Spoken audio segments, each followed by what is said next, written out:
ശബരിമല തീവട്ടി കൊള്ള കേസിലെ അവസാനത്തെ പ്രതിയും ജാമ്യം കിട്ടി വീട്ടിലേക്ക് സുഖമായിട്ട് പോയി. ഇപ്പോൾ ഒന്നും അവശേഷിക്കുന്നില്ല. സ്വർണവും അവശേഷിക്കുന്നില്ല, തൊണ്ടി മുതലും അവശേഷിക്കുന്നില്ല. അപ്പോൾ എന്തൊരു തരം അന്വേഷണമാണ് ഇപ്പോൾ നടന്നത്? കോടതി നിസ്സഹായമായി നോക്കി നിൽക്കുന്നു. അയ്യപ്പനും നിസ്സഹായമായി പോയി. അല്ല, ഇതിലുള്ള ഏറ്റവും വലിയ വൈരുദ്ധ്യം അതാണ്.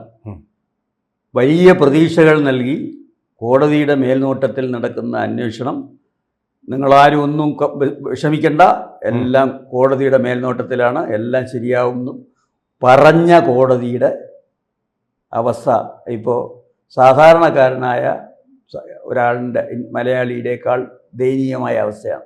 എന്താണ് നടക്കുന്നത്, എന്താണ് ചെയ്തതെന്ന് ആർക്കും അറിഞ്ഞുകൂടാ, കോടതിക്കും അറിഞ്ഞുകൂടാ.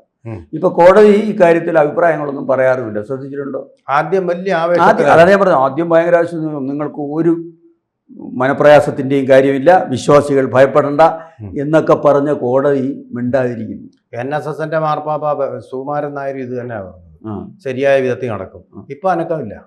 ഇത് കേസ് ഒന്നുമല്ലാതെ ഒതുക്കി തീർക്കാനും എല്ലാ തെളിവുകളും നശിപ്പിക്കാനും ഗവൺമെന്റ് തലത്തിൽ നടന്ന ഒരു ശ്രമമാണ്. കോടതിയുടെ കൂടെ സഹകരണം അതിനുണ്ടായിരുന്നിരിക്കാം, അല്ലെങ്കിൽ അത് യാദൃച്ഛികമായിരിക്കാം. ഇനി ഈ കേസ് ഒരിടത്തും എത്താൻ പോകുന്നില്ല, കാരണം ഒരു തെളിവുമില്ല, എല്ലാ തെളിവുകളും നശിപ്പിക്കപ്പെട്ടു. രണ്ടു തരത്തിലുണ്ട്. ഒന്നുകിൽ LDF അല്ലെങ്കിൽ UDF ആയിരിക്കും അധികാരത്തിൽ വരുന്നത്. രണ്ടുപേരും ഇതിനകത്ത് തീർന്നു. അതെ, സ്വർണ്ണമെല്ലാം അവിടെ തന്നെ ഉണ്ടെന്ന് പറയും. രണ്ടുപേരും ഇതിനകത്ത് പ്രതികളാണ്. UDF ആണെങ്കിലോ UDFന് ഈ അമ്പലങ്ങളോടല്ല, അവർക്ക് പള്ളികളോടും മസ്ജിദുകളോടുമേ ഉള്ളു മകനും. നമ്മൾ കണ്ടതാണല്ലോ, ബാബറി മസ്ജിദിന്റെ കാര്യത്തിൽ കണ്ടതാണ്. അവിടെ അയോധ്യയിൽ ഒരു അമ്പലം പാടില്ലെന്ന് വാദിച്ചവരാണ്. അതെ.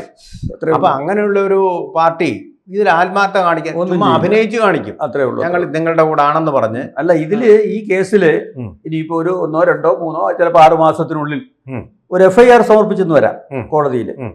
അതിലൊന്നും കാണില്ല.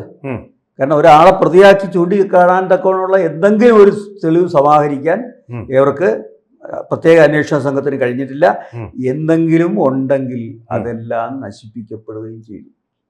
അതെ, അതാണ് തന്ത്രപൂർവം എല്ലാം കേരള പോലീസ് മുഴുവൻ നശിപ്പിച്ചും കളഞ്ഞു. അത് കോടതിയെ മുമ്പിൽ നിർത്തി അതിസമർത്ഥമായി അവർ ചെയ്തു. കോടതിയെ പറ്റിച്ചു. ആക്ട് ഓഫ് ചീറ്റിംഗ് ആണ് നടത്തിയത്. കോടതിക്ക് അതിന് യാതൊരു വിധമായ കേസ് കൊടുക്കാൻ ഒന്നും ചെയ്യാൻ പറ്റില്ല, ഒന്നും പറ്റാത്ത ഒരു അവസ്ഥ. അതുകൊണ്ട്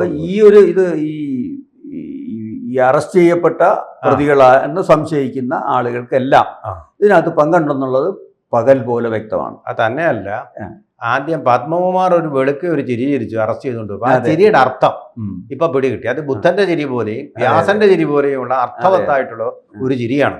ആ ചിരിയാണ് അദ്ദേഹം. അയാൾ പറഞ്ഞ ഈശ്വര തുല്യനായ ആളുകൾ ഇങ്ങനെ ചെയ്യുമെന്ന് പ്രതീക്ഷിക്കില്ല എന്ന് പറഞ്ഞു. അത് ആ ഒരൊറ്റ വാക്ക് വെച്ചാണ് ഇതിൽ ഒരു പങ്കുമില്ലാത്ത തന്ത്രിയെ ഇവർ കുറെ കാലം അകത്തിട്ടത്. തന്ത്രിക്ക് ഇതിനകത്ത് എന്തെങ്കിലും ഉണ്ട്, അല്ലെങ്കിൽ ആ പങ്കുണ്ട് എന്ന് പറയാനുള്ള ഒരു തെളിവ് അവർക്ക് കിട്ടിയിട്ടില്ല. അത് കോടതി തന്നെ പറഞ്ഞു തന്ത്രിക്ക് ഇതിനകത്ത് പങ്കുള്ളതായി തെളിയിക്കാൻ പറ്റിയിട്ടില്ല. അത് ശരിക്കും കടകംപള്ളി സുരേന്ദ്രനെ രക്ഷിക്കാനുള്ള ശ്രമമാണ്. കടകംപള്ളിയെ രഹസ്യമായിട്ടും ഈശ്വര തുല്യൻ ആരാണെന്നുള്ളതിൽ മാത്രമേ വ്യാഖ്യാന പശവുള്ളൂ. അതെ, ഈശ്വര തുല്യൻ ഉണ്ട് ഇതിന്റെ പിന്നില്. കടകംപള്ളിയാണോ അതോ തന്ത്രിയാണോ എന്നുള്ളത്. പക്ഷെ അത് അവർ ഉപയോഗിച്ചു. ഈ അന്വേഷണ സംഘം അത് ഉപയോഗിച്ച് ഇയാളെ അറസ്റ്റ് ചെയ്തു. അതിന് കാരണമെന്ന് പറഞ്ഞാൽ ആചാരലംഘനം നടന്നപ്പോൾ അതിനെ അവിടെ ശുദ്ധികലശം വേണമെന്ന് പറഞ്ഞ് ഈ തന്ത്രി പറഞ്ഞിരുന്നു. അന്ന് കടകംപള്ളിയോ പിണറായി ആരോ എന്തോ പോയപ്പോഴാണ്, പിണറായി അല്ല, അതിൻ്റെ വൈരാഗ്യം തീർത്താണിത് അയാളെ അകത്തിട്ടത് എന്ന് മാത്രമല്ല തന്ത്രിയുടെ പണം ഉണ്ടായിരുന്നു എന്നുള്ളതാണ്. കാരണം ശബരിമല ശാന്തിമാർക്കെല്ലാം ജനങ്ങള് കലവറയില്ലാതെ പണം കൊടുക്കും, ദൈവത്തിന് കൊടുക്കുന്ന പോലെ. തന്ത്രിയും കോടിക്കണക്കിന് അക്കൗണ്ടായിട്ടിട്ടത് അത് കൊട്ടി കഴിഞ്ഞിട്ട് ഒരു പ്രാവശ്യം ശബരിമല മേശാന്തിയായിരുന്നാൽ പിന്നെ അയാൾക്ക് ധനത്തിന് ഒരു ബുദ്ധിമുട്ടും ഒരു ലോഭവും ഉണ്ടാവില്ല. കാരണം ഇവരെ ഇങ്ങനെ വിളിച്ചോണ്ട്. പക്ഷേ അത് ഇവരുടെ രീതിയിലുള്ള ഈ അമ്പലത്തിന്റെ കൊള്ള മുതൽ കൊണ്ടുണ്ടാക്കിയ പണമല്ല, കയ്യിൽ കിട്ടുന്ന പണമാണ്. തീർച്ചയായിട്ടും അതിന് യാതൊരു അക്കൗണ്ടും ഇല്ലാതെ അവർക്കുള്ള മേശാന്തിമാരെയൊക്കെ ഇങ്ങനെ ആന്ധ്രയിൽ നിന്ന്. അതിനൊക്കെ ഒരു നിയന്ത്രണം വേണമെന്നുള്ളതാണ്. 15 ലക്ഷം രൂപയാണ് ഒരു പൂജയ്ക്ക് ചെലവാക്കുന്നത്.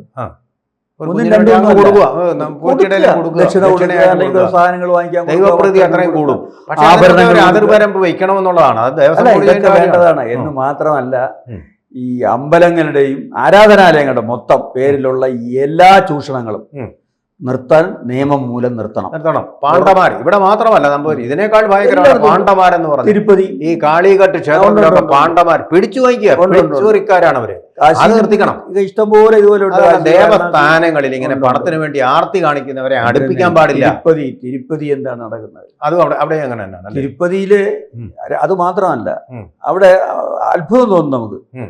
തിരുപ്പതി ക്ഷേത്രത്തിലെ ക്ഷേത്രം ജീവനക്കാരനായിട്ട് ക്രിസ്ത്യാനികളെയും മുസ്ലിങ്ങളെയും നിയമിച്ചിട്ടുണ്ട്. ഇപ്പൊ മാറ്റി. ഇത് ചെയ്തതാരാണ്? നമ്മുടെ ജഗൻമോഹൻ റെഡ്ഡി. അപ്പൊ അതും ഒരുതരം റെഡ്ഡിയുടെ മകനെ. അവര് പേര് കേട്ട ഹിന്ദുക്കളാണെന്ന് തോന്നുമെങ്കിലും ക്രിസ്ത്യൻ സമുദായത്തിൽപ്പെട്ട കൺവേർട്ടഡ് ക്രിസ്ത്യൻ ആണ് ഇവിടുത്തെ. അതാണ് അത് ജനങ്ങൾക്ക് പെട്ടെന്ന് പേര് കേട്ടാൽ അറിയില്ല. ഇവിടുത്തെ പോലല്ല, തമിഴ്നാട്ടിൽ തന്നെയാണെങ്കിലും ആന്ധ്രാപ്രദേശിലാണെങ്കിലും കർണാടകയിലാണെങ്കിലും പേര് മാറ്റാറില്ല. കൺവേർഷൻ നടന്നാലും മതം മാറിയാലും ഒരു പേര് മാറ്റാറില്ല. പേര് മാറ്റാൻ ഈ ഔദ്യോഗികമായിട്ട് ബൈബിൾ രേഖകളിൽ പേര് മാറിയിരിക്കും. പുറത്ത് പഴയ പേര് തന്നെ ആയിരിക്കും. ആ ഒരു കാര്യം ജനങ്ങൾക്ക്, നമ്മുടെ പ്രേക്ഷകർക്ക് മനസ്സിലാവാൻ വേണ്ടി പറഞ്ഞു എന്ന് മാത്രമേ ഉള്ളൂ. എന്തായാലും ഈ കള്ളത്തരങ്ങളും കൊള്ളത്തരങ്ങളും ഇന്ത്യയിലെ എല്ലാ ക്ഷേത്രങ്ങളും ശുദ്ധമാക്കാൻ. അത് മാത്രമല്ല, ഇപ്പോൾ ഈ ക്ഷേത്രങ്ങൾക്ക് ഒരു പൊതു ഭരണ സമിതിയോ സംവിധാനമോ ഇല്ല. അങ്ങനെ ഒരെണ്ണം കേന്ദ്ര ഗവൺമെന്റിന്റെ കീഴിൽ വരണം.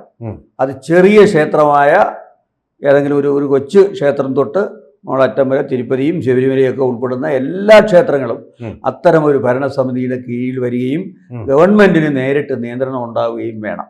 ഒന്നുകിൽ ഇത് അമ്പലങ്ങൾ മാത്രമല്ല, പള്ളികളും മോസ്കുകളും എല്ലാം ഇതിൽ ആരാധനാലയങ്ങൾ ഓരോരുത്തരുടെയും തോന്നിവാസം കാണിക്കാനുള്ള സ്ഥലമല്ല. അങ്ങ് ആരാധനാലയങ്ങൾ മാത്രമായിട്ട്. ആരാധനാലയങ്ങൾ എന്ന് പറഞ്ഞാൽ ഒരു മതത്തിന് എന്നതിനപ്പുറം അയോധ്യ പോലെ സംസ്കാരത്തിന്റെ കേന്ദ്രങ്ങളും കൂടാണ്. അതെ, തീർച്ചയായിട്ടും BJPക്ക് സാംസ്കാരിക ഏകതയുടെ ആൾക്കാരെന്നുള്ള ബാധ്യതയുണ്ട്. അപ്പൊ ഇതിങ്ങനെ താറുമാറായി നശിച്ചു പോയി കഴിഞ്ഞാല് അത് ജീർണാവസ്ഥയിലായി തീരും. തീർച്ചയായും ആ ജീർണാവസ്ഥ പ്രാപിക്കാതിരിക്കാൻ വേണ്ടിയിട്ടുള്ള അതിന്റെ ഡെക്കേഡൻസ് ഒഴിവാക്കാൻ വേണ്ടിയുള്ള നടപടികൾ അഖിലേന്ത്യാ തലത്തിൽ സ്ഥിരീകരിക്കണം. അതുപോലെ കേരളത്തിലെ ഗവൺമെന്റ് ഇതൊരു മതം കാര്യമായിട്ട് എടുക്കണ്ട. ഹിന്ദുമത സ്ഥാപനങ്ങൾ മാത്രമല്ല, ഇസ്ലാം സ്ഥാപനങ്ങളും മുസ്ലിം ക്രൈസ്തവ സ്ഥാപനങ്ങളും എല്ലാം ഈ നിയമത്തിന്റെ ഈ ഒരു സംവിധാനത്തിന്റെ കീഴിലായിരിക്കും. സംസ്കാരം പ്രചരിപ്പിക്കാം. ഹിന്ദു ആരാധനാലയങ്ങൾ ഹിന്ദുവിന്റെ സംസ്കാരം പ്രചരിപ്പിക്കട്ടെ, ഇസ്ലാം ആരാധനകൾ ഇസ്ലാമിന്റെ സംസ്കാരം പ്രകടിപ്പിക്കും. അങ്ങനെ അവർ ചെയ്തോട്ടെ, അതിന് കുഴപ്പമില്ല. അതുപോലെ ക്രിസ്ത്യൻ ആരാധനകൾ ക്രിസ്ത്യൻ സംസ്കാരം പ്രചരിപ്പിച്ചോട്ടെ. അതല്ലാതെ ഈ കാശ് കൊടുത്തും ഭീഷണിപ്പെടുത്തിയും മതം മാറ്റുന്ന ഒരു സമീപനവും ഒക്കെ അവസാനിപ്പിക്കണമെങ്കിൽ ഇങ്ങനെ ഒരു സംവിധാനം ആൾ ഇന്ത്യ ബേസിൽ ഇന്ത്യയിൽ നിലവിൽ വരണം. എന്നാലേ ഈ പ്രശ്നങ്ങൾക്കൊക്കെ പരിഹാരം കാണാൻ പറ്റും. പിന്നെ ഇവരിങ്ങനെ ചെയ്യും എന്നാണ് ഞാൻ പ്രതീക്ഷിക്കുന്നത്. കാരണം പരിപാടി ഉണ്ടെന്നാണ് ഒരു 6-7 ദിവസം മുമ്പ് അമിത്ഷാ പറഞ്ഞു, ക്രിസ്തീയ ആരാധനാലയങ്ങളെ ഹിന്ദു ആരാധനകളെ പോലെ കൺട്രോളിൽ കൊണ്ടുവരാൻ ആലോചനയുണ്ട് എന്ന് പറഞ്ഞു. തീർച്ചയായിട്ടും ആവശ്യമുള്ള ഒരു കാര്യം കൊണ്ടുവരട്ടെ, അതുകൊണ്ടൊരു ദോഷമില്ല. പക്ഷേ ഇസ്ലാമിനെ മാത്രം ഒഴിച്ചു തീരാ, അവരെയും കൊണ്ടുവരണം. അതെ, അവർക്ക് പ്രത്യേക ഐഡന്റിറ്റി ഒന്നുമില്ല, ഇന്ത്യൻ പൗരനാണ് അവരാരായാലും. അതുപോലെ തന്നെ വരേണ്ട ഒരു കാര്യമാണ് പൊതു നിയമം, civil code, uniform civil code, പൊതു പൗരത്വ നിയമം. അതും തീർച്ചയായിട്ടും വളരെ ആവശ്യമുള്ള ഒരു കാര്യം. അല്ലാതെ ഓരോരുത്തർക്ക് പ്രത്യേകത എന്ന് പറഞ്ഞിട്ട് സ്വത്ത് വിഭജനത്തിൽ പ്രത്യേകത, സ്ത്രീ ആരാധനയുടെ കാര്യത്തിൽ വിവേചനം, ഇതൊന്നും വരാൻ പാടില്ല. ഇപ്പൊ ശബരിമല കേസ് ഇപ്പോൾ സുപ്രീം കോടതിയിൽ വേറൊരു യുവതീ പ്രവേശനത്തിൽ വിചാരണ. അതിനോടൊപ്പം തന്നെ സുന്നത്തിന്റെ കാര്യത്തിൽ, സ്ത്രീകൾക്കുള്ള സുന്നത്തിന്റെ കാര്യത്തിൽ, അതുപോലെ തന്നെ സ്ത്രീകളുടെ മസ്ജിദുകളിലെ ആരാധന, ഇതെല്ലാം ഉണ്ട് ആ കേസിന്റെ കൂട്ടത്തിൽ. പക്ഷേ ഭരണഘടനാ ബെഞ്ചാണ് കൈകാര്യം ചെയ്യുന്നത്. പക്ഷേ പറയുന്നതെല്ലാം ശബരിമലയുടെ കാര്യം മാത്രമാണ് റിപ്പോർട്ടുകളെല്ലാം വരുന്നത്. ഇതെല്ലാം വേണം. മനുഷ്യൻ ഒന്നേ ഉള്ളൂ. എല്ലാ മനുഷ്യരും ഭരണഘടനയ്ക്ക് മുമ്പിലും നിയമത്തിന് മുമ്പിലും തുല്യ അവസരമാണ് നമ്മുടെ ഭരണഘടന വാഗ്ദാനം ചെയ്യുന്നത്. കൂടുതൽ വാർത്തകളും വിശേഷങ്ങളും നിങ്ങളിലേക്ക് എത്താൻ ABC മലയാളം സബ്സ്ക്രൈബ് ചെയ്യുക, ബെൽ ബട്ടണും അമർത്തുക.